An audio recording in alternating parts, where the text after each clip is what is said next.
ಮಾಡಿ ತೋರಿಸ್ತಿದ್ದೀನಿ. ಅದಕ್ಕಾಗಿ ಮೊದಲಿಗೆ ನಾನಿಲ್ಲಿ ಕಡಾಯಿನಲ್ಲಿ 1-2 ಚಮಚ ಎಣ್ಣೆ ಹಾಕೊಂಡಿನಿ. ಎಣ್ಣೆ ಬಿಸಿ ಆದಮೇಲೆ ಖಾರಕ್ಕೆ ಎಷ್ಟು ಬೇಕಷ್ಟು ಹಸಿಮೆಣಸಿನ್ಕಾಯಿ ಮತ್ತು ಸ್ವಲ್ಪ ಬೆಳ್ಳುಳ್ಳಿ ಹಾಕೊಂಡಿನಿ. ಇವಾಗ ಬೆಳ್ಳುಳ್ಳಿ ಮತ್ತು ಹಸಿಮೆಣಸಿನ್ಕಾಯಿ ಹಸಿ ವಾಸನೆ ಹೋಗೋ ತನಕ ಹುರ್ಕೋಬೇಕಾಗುತ್ತೆ.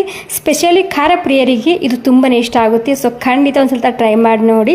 ಮಹಾರಾಷ್ಟ್ರದಲ್ಲಿ ಮಾಡುವಂತಹ ಸ್ಪೆಷಲ್ ರೆಸಿಪಿ ಇದು. ಸೊ ನೋಡಿ, ಇವಾಗ 2 ಹುರ್ಕೊಂಡಾದ್ಮೇಲೆ ನಾನಿಲ್ಲಿ ಟೊಮೆಟೊ ಹಾಕೊತಿದ್ದೀನಿ. ಸುಮಾರು ಒಂದು 4 ಟೊಮೆಟೊನ ನಾನು ಇಲ್ಲಿ ಯೂಸ್ ಮಾಡಿದ್ದೀನಿ. ಇವಾಗ ಟೊಮೆಟೊ ಹಾಕಿದ ಮೇಲೆ ಮತ್ತೆ ಇದನ್ನು ನಾನು ಸಾಫ್ಟ್ ಆಗೋ ತನಕ ಹುರ್ಕೊತೀನಿ. ಈ ಸ್ಪೆಷಲ್ ರೆಸಿಪಿ ನೀವು ಚಪಾತಿ, ಅನ್ನ, ರೊಟ್ಟಿ, ದೋಸೆ, ಇಡ್ಲಿ ಎಲ್ಲದಕ್ಕೂ ತಿನ್ಬೋದು. ಎಲ್ಲದಕ್ಕೂ ಸೂಪರ್ ಆಗಿರುತ್ತೆ. ನೋಡಿ, ಎಲ್ಲ ಸೇರಿಸಿ ನಾನು ಇಲ್ಲಿ ಸ್ವಲ್ಪ ಟೊಮೆಟೊ ಸಾಫ್ಟ್ ಆಗೋ ತನಕ ಹುರ್ಕೊಂಡಿನಿ. ಇವಾಗ ಇಲ್ಲಿ ರುಚಿಗೆ ತಕ್ಕಷ್ಟು ಉಪ್ಪು ಸೇರಿಸ್ತಿದ್ದೀನಿ.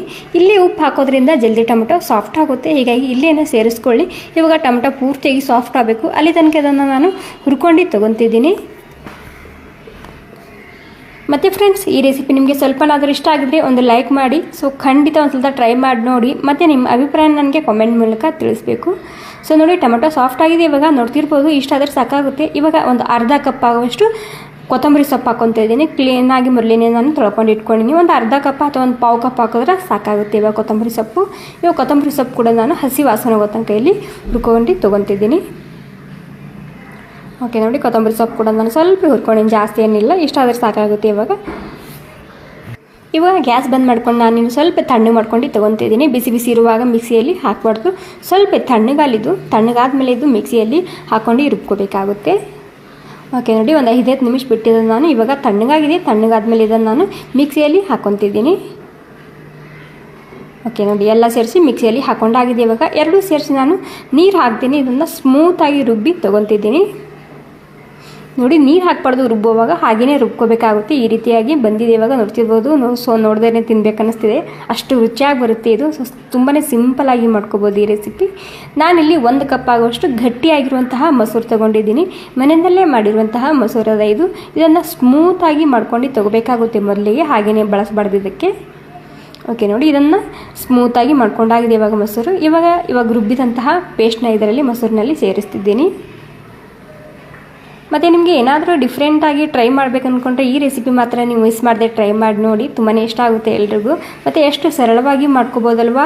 ಮತ್ತು ಇದನ್ನು ನೀವು ಚಪಾತಿ, ಅನ್ನ, ರೊಟ್ಟಿ, ದೋಸೆ, ಇಡ್ಲಿ ಎಲ್ಲದಕ್ಕೂ ಸೂಪರ್ ಆಗಿರುತ್ತೆ. ಸೊ ಮಾಡೋದು ಕೂಡ ಎಷ್ಟು ಸರಳ ಅಲ್ವಾ. ಓಕೆ ನೋಡಿ, ಎಲ್ಲ ಸೇರಿಸಿ ನಾನು ಸರಿಯಾಗಿ ಮಿಕ್ಸ್ ಮಾಡ್ಕೊಂಡಾಗಿದೆ. ಇವಾಗ ಇದಕ್ಕೆ ಒಂದು ಸಣ್ಣದಾಗಿ ತಡ್ಕ ಕೊಡಬೇಕು, ಅಂದರೆ ಒಗ್ಗರಣೆ ಕೊಡಬೇಕು. ಹೀಗಾಗಿ ನಾನಿಲ್ಲಿ ಪ್ಯಾನ್ನಲ್ಲಿ ಒಂದು ಸ್ವಲ್ಪ ಎಣ್ಣೆ ಹಾಕ್ಕೊಂಡಿನಿ.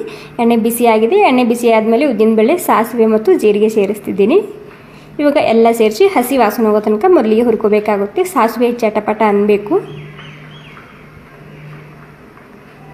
ಓಕೆ ನೋಡಿ, ಸಾಸಿವೆ ಚಟಪಟ ಅಂದಾದಮೇಲೆ ನಾನಿಲ್ಲಿ ಒಂದು 2 ಬ್ಯಾಡಗಿ ಮೆಣಸಿನ್ಕಾಯಿ ಸೇರಿಸಿದ್ದೀನಿ.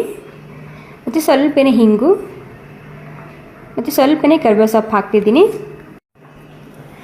ಓಕೆ ನೋಡಿ, ಸ್ವಲ್ಪ ಕರಿಬೇವು ಸೊಪ್ಪು ಹಾಕಿದರೆ ಸಾಕು. ನಮ್ಮ ರುಚಿಯಾಗಿರುವಂತಹ ಹೆಲ್ದಿ ಆಗಿರುವಂತಹ ಸ್ಪೆಷಲ್ ರೆಸಿಪಿ ತಯಾರಾಗುತ್ತೆ. ಮತ್ತು ಸ್ವಲ್ಪನೇ ನಾನಿಲ್ಲಿ ಬಿಳಿ ಎಳ್ಳು ಸೇರಿಸ್ತಿದ್ದೀನಿ.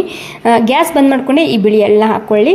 ಸೊ ನೋಡಿ, ಎಷ್ಟು ಸರಳವಾಗಿ ಮಾಡ್ಕೋಬೋದಲ್ವಾ. ಸಿಕ್ಕಾಪಟ್ಟೆ ರುಚಿಯಾಗಿರುತ್ತೆ. ಇದು ಮಹಾರಾಷ್ಟ್ರದಲ್ಲಿ ಮಾಡುವಂತಹ ಸ್ಪೆಷಲ್ ರೆಸಿಪಿ. ಸ್ವಲ್ಪ ನಾನಿಲ್ಲಿ ಈರುಳ್ಳಿ ಸೇರಿಸ್ತಿದ್ದೀನಿ. ಹಾಕಿತ್ತು ಅಂದರೆ ತೊಳೆದು ಸೇರಿಸ್ಕೊಳ್ಳಿ. ಇಷ್ಟ ಇಲ್ಲ ಅಂದರೆ ನೀವು ಇಲ್ಲಿ ಈರುಳ್ಳಿ ಕೂಡ ಸ್ಕಿಪ್ ಮಾಡ್ಬೋದು. ಇಷ್ಟ ಇತ್ತು ಅಂದರೆ ನೀವು ಇಲ್ಲಿ ಈರುಳ್ಳಿನ ಸ್ಕಿಪ್ ಮಾಡದೆ ಸೇರಿಸಿ. ತುಂಬಾ ರುಚಿಯಾಗಿ ಅನಿಸುತ್ತೆ ಇದು ತಿನ್ನುವಾಗ. ಸೊ ನೋಡಿ, ಎಲ್ಲ ಸೇರಿಸಿ ಮಿಕ್ಸ್ ಮಾಡಿದ್ದೀರಿ ಸಾಕು. ನಮ್ಮ ಹೆಲ್ದಿಯಾಗಿರುವಂತಹ ಚಟ್ನಿ ರೆಸಿಪಿ ತಯಾರಾಗುತ್ತೆ. ಎಷ್ಟು ಸರಳವಾಗಿ ಮಾಡ್ಕೋಬೋದಲ್ವಾ. Okay, thank you so much ಎಲ್ರಿಗೂ.